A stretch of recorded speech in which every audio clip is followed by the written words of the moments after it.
Bismillahirrahmanirrahim. Sahabat, saat kita dikatakan hebat dan kita diposisikan sebagai orang yang memiliki kehebatan,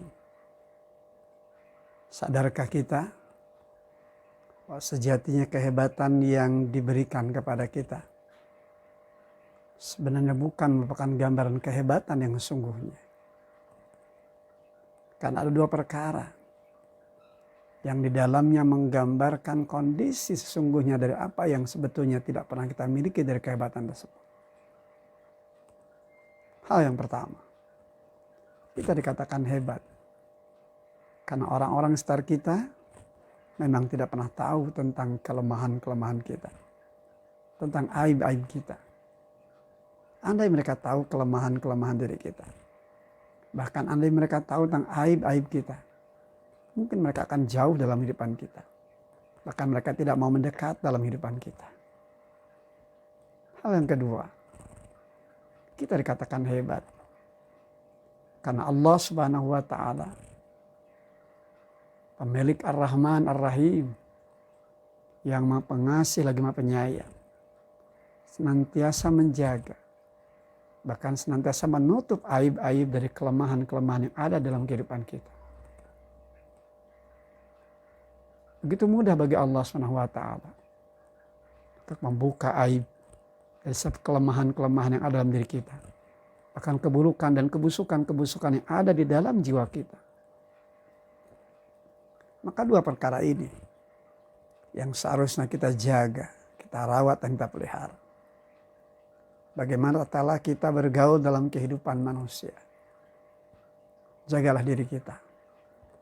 Bisa memposisikan diri kita sebagai manusia yang benar-benar bisa menyeleksi, memilah dan memilih mana perkara-perkara yang selayaknya kita lakukan dalam kehidupan dan mana perkara-perkara yang tidak selayak kita lakukan, sehingga tentu saja kita akan senantiasa terjaga, terpelihara, bahkan menjadi bagian dari manusia yang layak untuk dimuliakan dengan nilai-nilai kemanusiaan.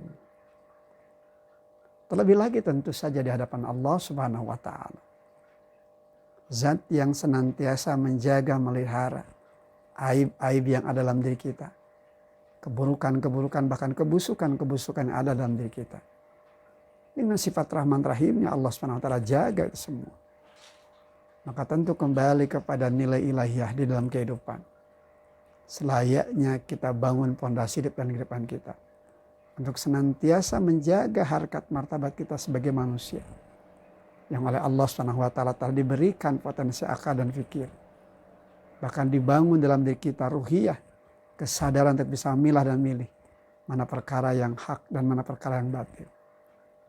Bahkan Allah bimbing, Allah arahkan kita dengan Al-Quran sebagai petunjuk, sebagai pedoman, dan sebagai jalan cahaya dalam kehidupan kita. Agar arah langkah hidup dan kehidupan kita benar-benar berada pada jalan hidup yang lurus, yang mengantarkan kita kepada kemuliaan. Sehingga kelemahan kita, kekurangan-kekurangan kita akan terbangun dalam kehidupan dengan perbaikan-perbaikan menuju pada konsep keriduan si Allah Subhanahu wa Ta'ala. Terpelihara dan segala bentuk perbuatan yang mengantarkan kita kepada kehinaan, bahkan merendahkan harkat martabat kita sebagai manusia. La haula wa la quwata illa billah alil azim. Betapa kita tidak berdaya kalau bukan karena Allah Subhanahu wa Ta'ala yang telah berkehendak untuk menjadikan kita menjadi manusia yang hebat di balik segala kekurangan, di balik segala kelemahan-kelemahan yang ada dalam diri kita. Bahkan di balik segala keburukan, bahkan kebusukan-kebusukan yang ada dalam diri kita. Maka kembali pondasi kita menghadirkan Al-Quran sebagai petunjuk, menghadirkan Al-Quran sebagai pedoman, dan menghadirkan Al-Quran sebagai jalan cahaya dalam kehidupan. Agar apa yang kurang dalam kehidupan kita senantiasa kita perbaiki dengan akhlakul karimah, dengan bingkai hidup yang akan mengangkat harkat martabat kita layak dikatakan sebagai manusia dalam makna yang sesungguhnya. Sehingga kehebatan kita bukan hanya semata karena posisi fisik kita, tapi lebih kepada kekuatan spiritual dari nilai rohani yang dibangun di dalam kehidupan kita. Alhamdulillahirabbil alamin.